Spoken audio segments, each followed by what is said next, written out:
Amendment be agreed to. Ms Lauder. Thank you, Madam Speaker. I'm pleased to stand today in support of my colleague Ms Lee's motion about support for Shout. It is a very important organisation and it serves as an umbrella organisation to support a large number of other not-for-profit and community organisations working in the disability, the chronic illnesses, chronic disease, chronic conditions space. In a nutshell, Madam Assistant Speaker, I strongly believe that the ACT government must remain in this space. They can't abrogate their responsibility for this important underpinning social infrastructure. Self-help groups generally grow up from the ground up, not a top-down approach. They grow up in response to a very real need in our community. That's how many of these small groups come about in the first place. Over time, the government of all shapes and sizes, all jurisdictions, have indicated a preference to work with larger groups, often consortia, and we saw that more recently in the foster care space where organisations were encouraged to form a consortium. What it means by forming a consortia is that you can provide more efficient services, especially for very small organisations. It means you can share back-end processes like HR functions, finance functions, insurances, servicing boards, managing volunteers, payroll if you are lucky enough to be able to afford paid staff. But what is sometimes misunderstood is that these very small organisations still have legal and fiduciary responsibilities. They must still meet the same standards as a board member of any board in our community, whether you're registered with the Office of Regulatory Services or with ASIC. Your responsibilities as a board remain the same. So whilst Shout have adopted this efficient model to manage their back-end or back-office processes, exactly what the government urges the sector to do for many years, they must still act in a responsible way. And that's why, in a way, I would commend the Board of Shout for understanding that, for example, they cannot continue to run if they believe they will become insolvent. It's a core responsibility as a board member to understand your financial position, and you would be abrogating your responsibilities if you continued to trade when you didn't have the financial capacity to meet your bills.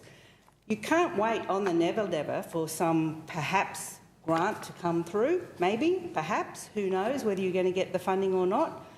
You must look at the here and now of your financial position. Otherwise, you are legally negligent. And I'm sure the board members of Shout, as per any other organisation, do not want to be in that position. These self-help groups that we're talking about under the umbrella of Shout do blur the boundaries between disability and health. Irrespective, the ACT, we must all support them. The NDIS is, I think, Minister Fitzharris or Minister Stephen Smith have already said it's a good decision. I've been involved with the NDIS long before it was called the NDIS. But it's something that I have been raising for some years as well in annual report hearings and estimates hearings about the support for these types of organisations, about the need to support organisations that are not in the service delivery space. They're in the systemic advocacy space. They're in the referral and information space. It was obvious from day one that there was a need to look at this area very, very closely. And to my understanding, while I'm no longer as closely involved in this area, my understanding is that the information linkages and capacity tier in the NDIS was not intended for groups like Shout. It was intended more for capacity building. So it was perhaps understandable that the Board of Shout were concerned about whether they would gain funding under that particular model. And I would refer you, Madam Assistant Speaker, to the Health Annual Reports hearing on the 12th of November 2013 when I asked the then Minister, Minister Birch, about these, what were then called, I think, Tier 2 services.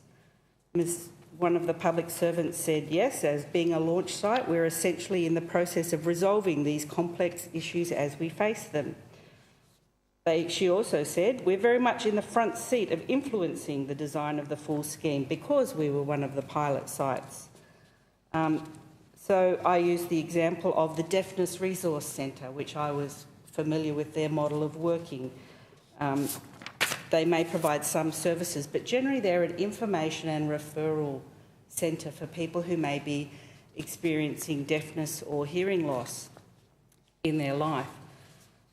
Again, in the Health Annual Report hearings on the 6th of November 2014, a year later, Madam Assistant Speaker, I asked the Minister at the time, I think it was Ms Berry, what's happening with peak body systemic advocacy groups rather than service provider organisations?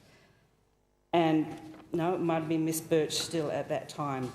And I had another answer about what would be happening and how the government was looking very closely at this area to make sure that these important services would be funded into the future. Again, in estimates on the 26th of June 2015, Madam Assistant Speaker, I asked about organisations such as peak organisations or what's now being called information linkages and capacity building.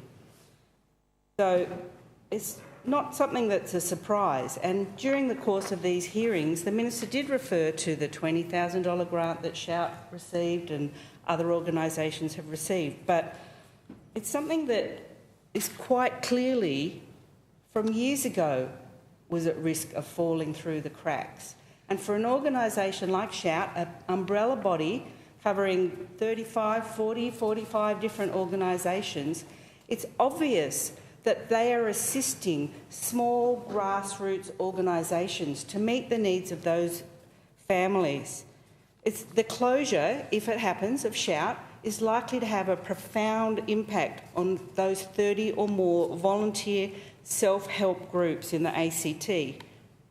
And these groups, I'll just name 4 or 5, because Ms Lee mentioned all of them earlier, but ones, for example, that I feel extremely strongly about.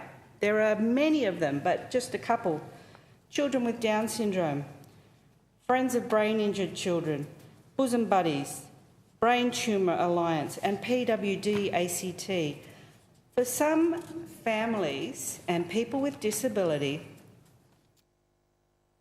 when they encounter their disability for the first time, either as a parent or another family member or as the individual themselves, like their whole life lies ahead of them as a journey without a map.